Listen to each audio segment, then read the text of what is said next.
मित्रांनो, तुम्हाला माहित आहे का, नाशिकमध्ये तयार झाले आहे महाराष्ट्रातील पहिले तर देशातील दुसरे मोठे कामाख्या देवी मंदिर, जिथे गेल्यावर साक्षात आसामच्या कामाख्या देवीला आल्यासारखे वाटते. नमस्कार मंडळी, मी विनय टिबे. मी आलो आहे आज नाशिक जिल्ह्यातील निफाड जवळील धारणगाव खडक येथे उभारलेल्या भव्य कामाख्या देवी मंदिरात, जे नाशिक पासून फक्त 40 ते 45 किलोमीटर अंतरावर आहे. हे मंदिर सुमारे 1.25 एकर जागेत उभारले गेले असून मंदिरात तब्बल 111 खांब आणि 21 कळस आहेत. त्यातील 3 कळस सोन्याचे बनवलेले आहेत. मंदिर बनवताना खोदकाम चालू असताना खाली हवन सापडले व त्यावर सिद्ध नवनाथ लिहिलेले होते, म्हणून इथे नवनाथांचे सुंदर असे मंदिर बनवलेले आहे. तसेच त्याच्या बाजूला 9 देवींचे सुंदर असे विविध रूप आपल्याला इथे बघायला मिळतात.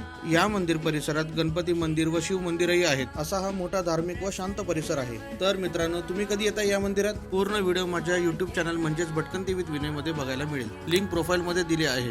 व्हिडिओ आवर्जून शेअर करा आणि रिपोस्ट करा आणि अशाच माहितीपूर्ण व्हिडिओसाठी भटकन टीव्ही विथ विनयला फॉलो करा. भेटूया पुढच्या व्हिडिओमध्ये. धन्यवाद.